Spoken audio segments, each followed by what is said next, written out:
Should we buy the wine? The truth about choice in care. So, welcome to these real care conversations, the things that they just don't teach you in training, which is what PCN is all about. I want to start with a question. Would you buy a bottle of wine or two for one of your care clients? It's one of those questions that really divides opinion. Some people would say absolutely not.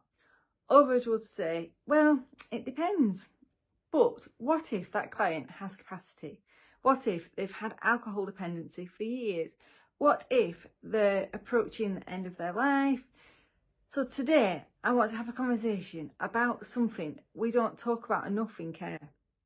Supporting people who make choices we wouldn't make ourselves. I think one of the hardest things about working in care is accepting that our job isn't to stop people making bad decisions. Our job is to support people to live their life. Sometimes those lives don't look like the choices we'd make, and that's okay. Somewhere along the way, I think we started believing that because we care for somebody, we're responsible for every decision they make. Well, we're not.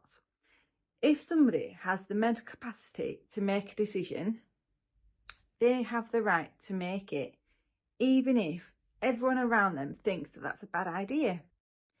That's actually one of the hardest lessons to learn in care. People can make bad decisions. Hi, I just wanted to quickly interrupt this video to tell you about what we actually do at the Professional Carers Network.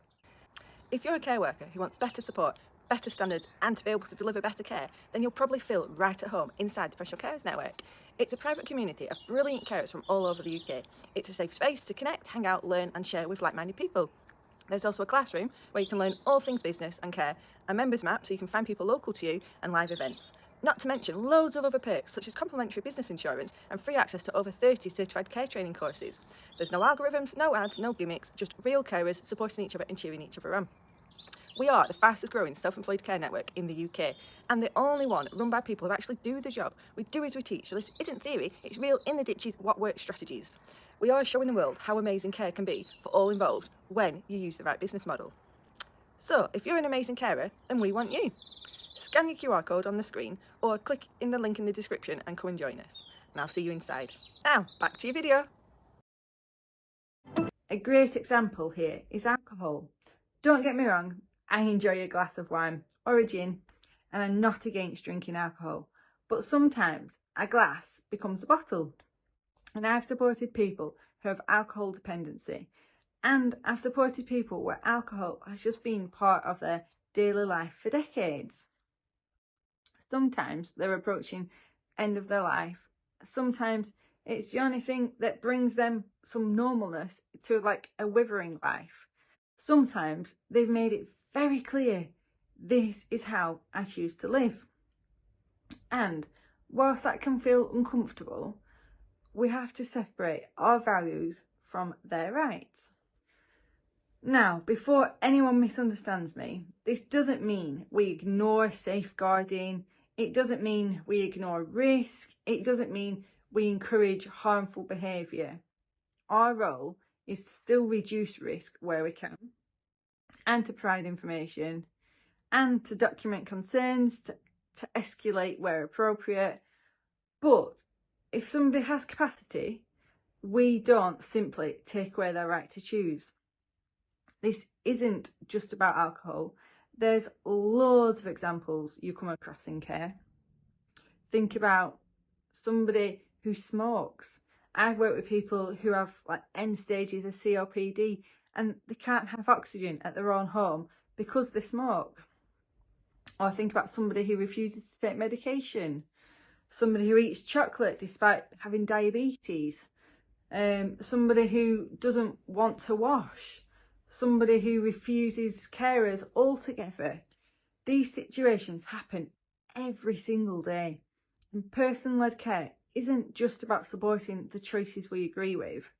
It's about supporting people to make their choices. I think this becomes even more important when somebody is nearing like the end of their life. if somebody understands the consequences and they still choose to have a glass of wine or a whiskey or fish and chips every Friday or to smoke, who are we to say no? So, what should care workers do? If you're supporting somebody in this situation, then ask yourself, do they have capacity? Have the risk been considered? Is there a plan in place? Is everyone clear about their role? Is everyone on the same page? Am I working within my competence? Those are like important questions. And I think this is one of the biggest shifts in thinking for care workers that I've seen. It's great care isn't about controlling people. Great care is about supporting people to live their life as they choose, even when we wouldn't choose it ourselves. I'd love to know what you think. Would you buy the wine? Let me know in the comments. And I should probably add a disclaimer here, shouldn't I? So here we go.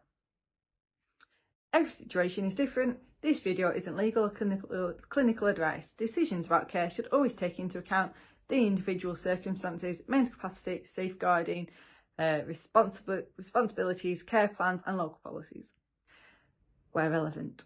Anyway, so see you next time.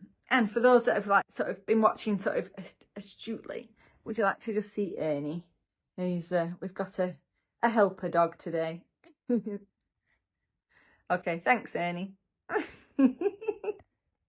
Okay, until next time.